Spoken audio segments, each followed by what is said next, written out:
Good evening.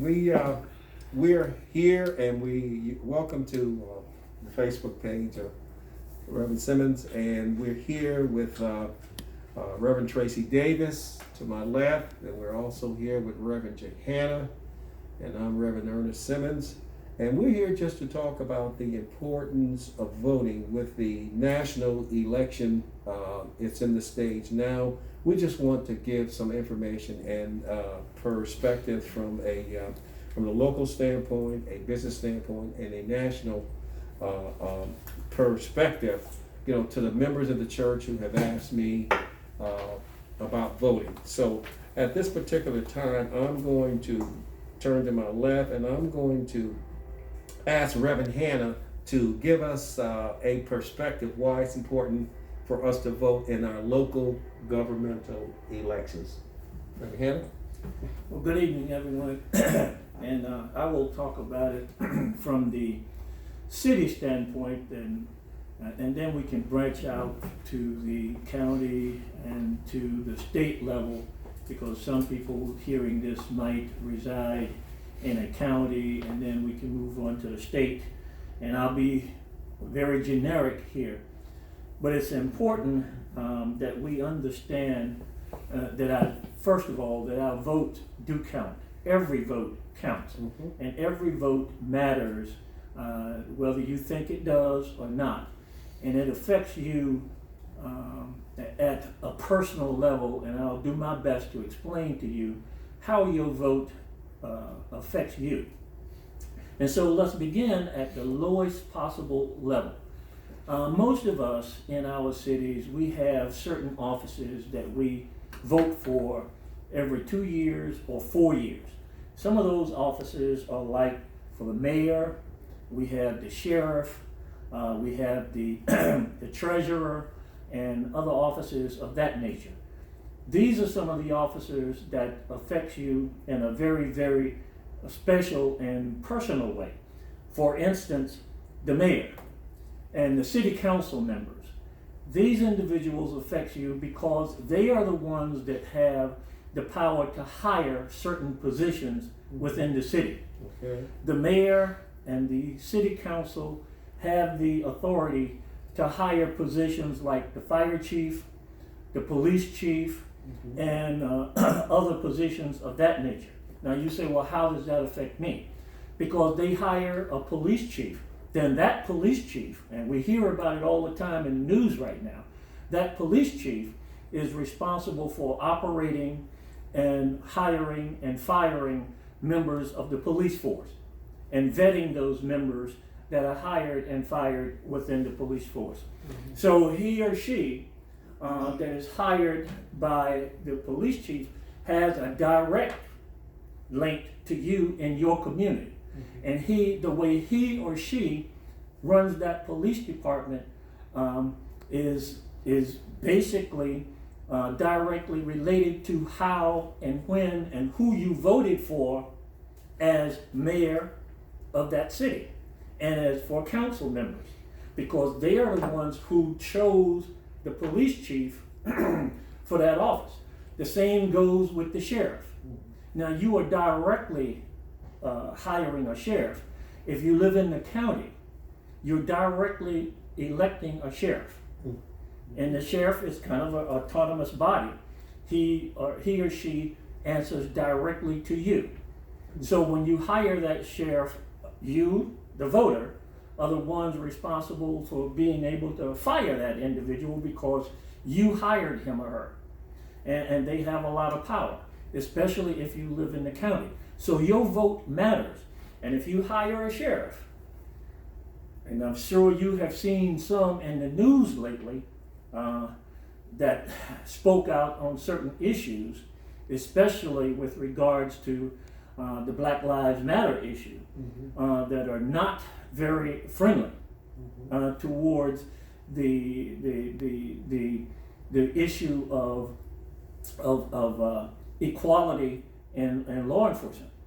And speaking from experience, I can tell you that there are issues within the law enforcement community that must be addressed, and it must be addressed at the highest level. and your vote matters all the way up the line when it comes to addressing those issues. And I'll leave it at that. Now, That's a question, Jay. I'm sorry to interrupt you. Okay, how many years have you had in law? How many years have you been in law enforcement? a total of 45 years. So you have totally for 45 years of Yes. total experience. Now, you say that the sheriff is elected by the people, so the city council cannot fire the sheriff? No, they cannot. Well, how would the sheriff be recalled? By the voters. So would the voters have to come with a referendum to, or how would that process go about? Are you aware of that? The voters could go back and do a recall election, but the sheriff is a constitutional officer. So the only way to get rid of him, get him or her out of office, would be just like any other officer, a constitutional officer. They would have to be voted out, and that's either with a recall referendum or at the next election, vote him or her out of office. And that's the only way, 2 ways to get them out, is with a recall or at the next election to vote them out. Okay. Because other than that, they can't be fired. Okay. Cannot be fired. All right. Okay? So those are some of the things on the local election. On the local within the city. Now in the city is a little bit different than the county. Certain areas like Norfolk is not within a county. But some cities lie both within a county and within a city, so there's like dual jurisdiction. But most of them are in cities now, and they've incorporated that way. But there are other positions like the school board. You elect a school board chairman, and that individual has the direct link to you as a parent of students who have children in the school system. And you should be concerned about who you elect as a school board member to represent your children when they're in the school system, how the dollars are spent, the quality of the education, and things of this nature. And again, I already spoke about the mayor. But then from there, the next step up is we have local representatives. You know, we have district congressmen and senators and things of this that represents us at the state level. And from there, you know, they even represent us at the national level. So your vote counts when it comes to how dollars are spent at the state level as well as at the national level.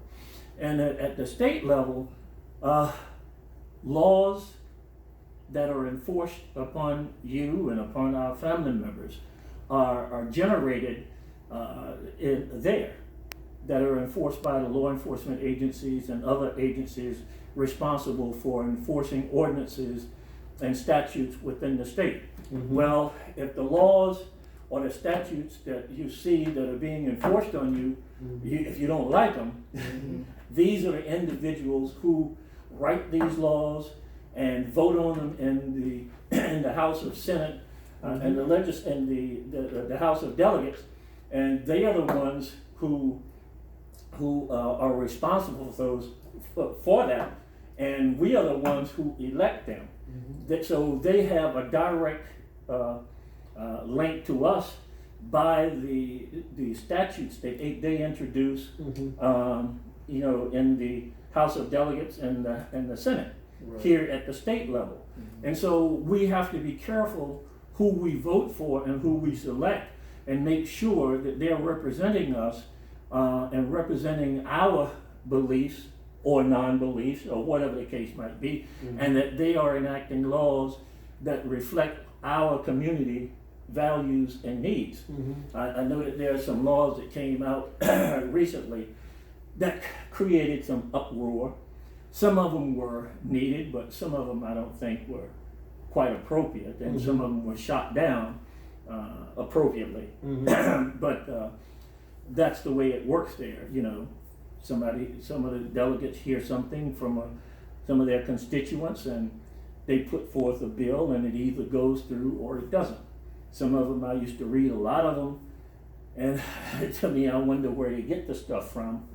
But that's the way it works, and our votes are really, really important, and we have to really think about who we're voting for and make sure that the people that we vote for represent our values. And they can't always represent everything that we believe in, but the overall umbrella, make sure that we're under the umbrella of what our belief systems are. Quick question. I know a lot of individuals who choose to not participate, or even the ones that participate think that their vote may not count. And I think one of the reasons is when candidates are presented, for the average person, maybe the first time they've heard about them, unless they're the incumbent and they're used to the name. So my question is, how does a person, with all you just said, how do they educate themselves on, say, the candidates' positions? What's a good resource? Or is it places they can go that will kind of bring all that together? Well, I look at it this way. You can watch the news and you can learn a lot from the news. A lot of people say you can't believe what you hear in the news, but that's a starting point for you to get some information. Then I suggest to you to go out and do research and gather your own intelligence, raw data, as I put it. And my argument for people who says that their vote doesn't matter, I tell them this: if you fail to vote, you're casting two votes, right? One vote that you should have cast for what you want, and the other vote you're casting for something that's you're not gonna want, because the other person who's certainly not under the umbrella, that's not covered by the umbrella of your belief system, is going to get a vote against you, what you need or what you want. So your non-vote counts for two votes. In other words, So I would argue, my argument is, you vote for somebody. You vote for somebody, and I suggest that you gather as much information as you possibly can about the candidates, and then choose the one that comes under, or at least is under the same umbrella, belief system wise, that you feel that you're under. See where your values are, and make sure that that person is under that same umbrella in terms of where you feel you should be, and where you feel the country should be, and where your community should be, and somebody who's looking at your community with a little empathy.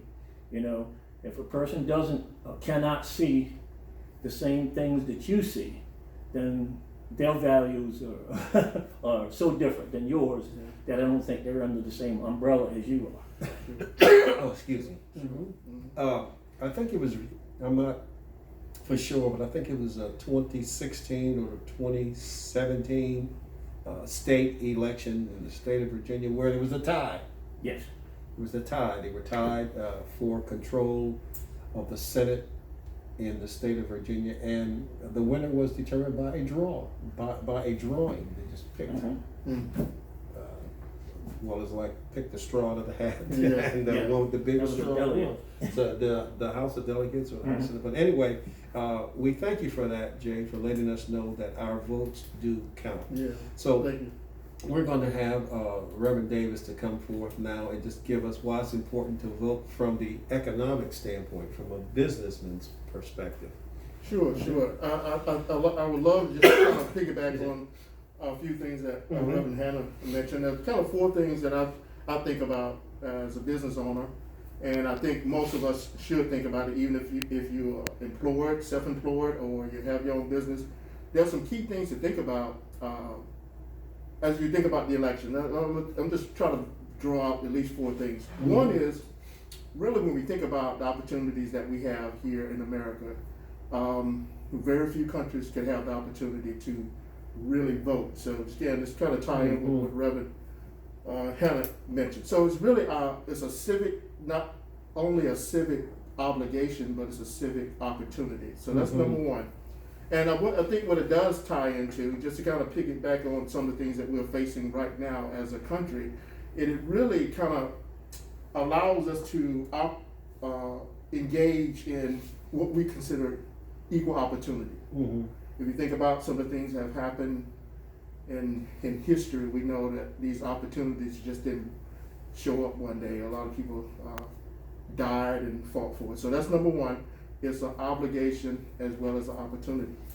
Number two, as far as the economic standpoint, as a business owner, you really have to think about what are some of the friendly things that are going to be involved in your vote as far as owning a business, whether it's at home or whether or not you're partnering with someone. Mm-hmm. You really want to know how your vote will affect that opportunity that you may or may not have. Mm-hmm. So that's two. The economic aspect of it could be monies that could be guaranteed for yourself or your company. In essence, that may even guarantee what you may be able to present to your community.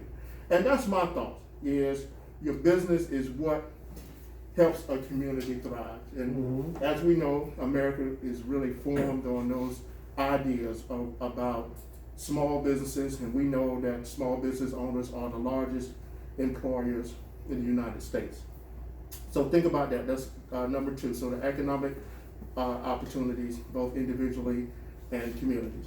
And number three, I would say, when we start thinking about that dreaded word, taxes, you know, we really want to know what candidates are going to be tax friendly as far as our businesses are concerned. And just to be honest, owning a business, you're going to almost be guaranteed to have the greater tax advantages. But you still want to be mindful of the types of candidates or the people that are going to allow those things to really manifest themselves in what you're trying to do in 5, 6, 7 years, whatever that time frame may be. And really the last thing I'd like to say is there are local places where businesses can thrive a lot easier based on who's voted in, whether it's the mayor. And you'll find that you can easily find that. Just go to every city that you're part of, and you can find the economic development portions and kind of see, have those conversations and give you an idea of the direction that the local places are going as far as business ownership is involved. And so that gives you some clarification on what to vote, to be mindful of as you're selecting candidates. And again, just to kind of wrap it up, it's really just 4 things that I would say is important for voting, or to consider for voting. 1, again, it's your civic opportunity and really obligation. 2, the economics of it, which involves you as an individual, whether you're a business owner or partnering. And again, it helps the community. And 3, I think is one of the things that we have to consider is whether or not a state is or local places business friendly. And I'll just kind of wrap up with that. Okay. Well, may I? And I'll piggyback on what you just said. And you're absolutely right that the two ties together. Because speaking from experience, if you're a small business and you open up in a city where, and I'll say, put it this way, the local government is unfriendly to a certain small business, you are doomed. And I've seen that. I've experienced that. Because everything you do, nothing will be right. So when the city has, or the voters have elected leadership in that city that is unfriendly to a certain type of small business, you're going to fail, because everything will come your way to cause you to shut down. And I have seen that happen. I've seen it happen. Well, and let me ask both of y'all a question. You asked Reverend Hanna, where can they go to get the information? Would you recommend that people get involved in civic forums, such as going to the planning commission meetings, such as understanding codes and compliances and things of this nature? A lot of people, they want to start a business, but they don't know how to start. They just think they're going to go out and the city is going to allow them to bring that particular enterprise in a zone. You need to be aware of the city codes, and you need to be aware of the code and compliance and situations that are in each city before you go out and say, well, I'm going to do this and do that, because as Reverend Hanna just said, in some cases it's just not going to happen. Right. So these are some of the things that we're trying to inform those who are viewing that the importance of voting, because it makes a difference. I think some of the city officials have the authority to place people on the Housing Authority Commission, correct? Yes. And sometimes Advisory boards. Right, advisory boards, and sometimes when we vote people in who really do not have a clear understanding of a particular community, it could present a problem where some communities can be neglected. Would you think that's true? Absolutely. Yeah, I want to make one point, and you mentioned it, which is kind of going beyond the voting, and it's really part of our civic opportunity and obligation. Again, just want to kind of really make that a point. It's being part of a board. At least applying for the different types of boards that you know are going to affect your, from a business standpoint, your business. And what that means is, know what the banking industry is doing in your local community. Try to find out what boards they have, and if you can apply to it and become part of it, do such. That's really where you really start engaging in the entire process, not just every so many years, but you know what's coming down the pipe. You kind of know what decisions are being made that affect you as a business owner, as an individual that may be living in a certain community. So, the one place you can find the different types of boards that are out there would be the United Way. Again, this is it's not a plug, but it's a nonprofit, but what they do, they have a listing of all the different types of boards. They give a great kind of a summary of what the boards are designed to do, and that's a great place to kind of know exactly what is going on in your community as it relates to board memberships. So again, just a final point there, apply for those boards, and in some cases advisory boards. All right. I used to call that not networking, but networking. Networking. Be Okay. networked throughout the city. That's right. So get to know them and let them get to know you. That's right. And you won't have nearly as many problems when you get ready to move and shake. That's Correct. it. All right, well, we're going to wrap this up in about 5 more minutes. I'm just briefly going to say, I'm speaking from the national perspective. We all know that the presidential election is coming up. We all know that Reverend Hanna mentioned the Black Lives Matter movement, but we're of the opinion that all lives matter, and that we need to come together to be on one accord, and we're not in agreement with all of the looting and all of the stuff that's being shown on the various networks. But I just want to really address to our young people. A lot of young people, they feel like it's not important to vote. It doesn't make a difference. It does make a difference. And on our next session, when we come back on when we come back on the national level, I will share some of the information why it's important from an African American perspective to vote. One of the things that I'm just going to point out here now is that we must know our history. A lot of people, they say, well, I don't want to hear about 1786. I don't want to hear about 1860. Well, we need to understand in the Constitution that was framed, the Constitution in 1776. If you hear a person in the year 2020 say that they plead the Fifth Amendment, then that's because that's something that they're falling back on from 1776. So in our next session, we're going to give you some insight on just from a national level, and we also have some videos that we will show at that particular time. But one thing I want to share with you why from the African perspective, one vote matters. You need to go on Google and you need to really take a look at the Compromise of 1877. And what you'll find out from the African American perspective, that there was a tie in the election at that particular time, And the presidency was determined by one electoral college, one vote. And we'll talk about that next time.